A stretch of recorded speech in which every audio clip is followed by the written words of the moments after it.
ભાવનગર શહેર અને ગ્રામ્ય વિસ્તારમાં વહેલી સવારે ભારે પવનની સાથે કમોસમી વરસાદ વરસ્યો હતો।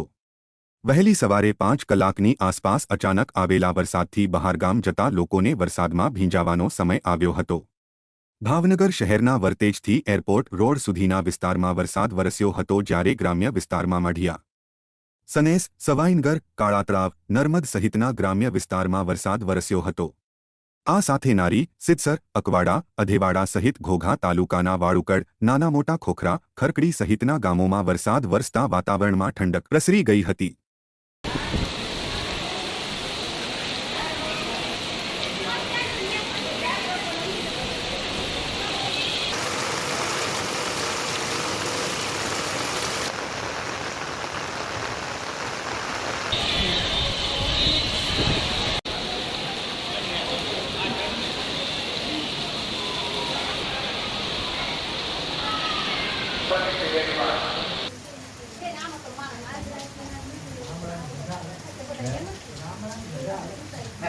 ગાબડે તો સાતા ન આવે